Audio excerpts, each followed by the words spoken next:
Didn't really get much done other than getting a Christmas tree that's way too big for my house. I was gonna say, except for your Christmas tree faux pas. Yeah. I knew, man. So the problem is when you go to these farms, right?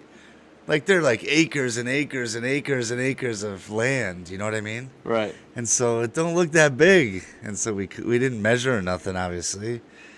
And we try to basically all we do is normally it's like, all right, like I'm standing next to it. I know I'm about 5'10", 5'11", so that's usually sufficient. Nah, I told Chelsea next year we're bringing a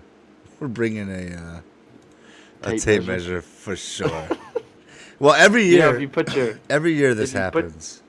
If you put your hand up, that's about another 1.5 ish. Yeah. So, just keep that in the old nugget. Well, so it happened. Like every year we get a tree, and it's always super wide because Chelsea likes a fat tree, which is fine. Hey.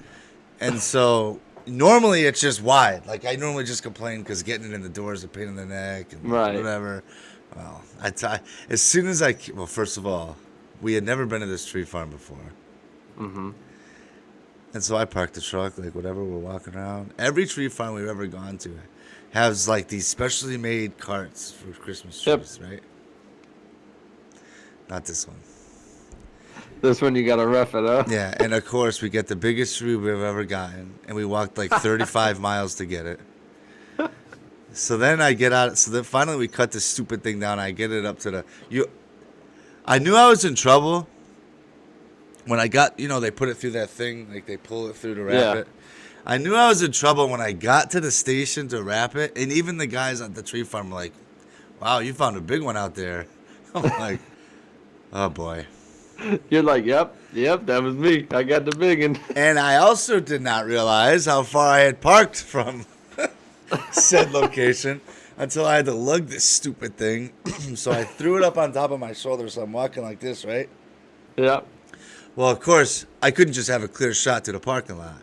No, right? You got to bob and weave and go up and down hills. Right. So as I'm walking, like, it is a parking lot area, but it's like I would say like a quarter mile long.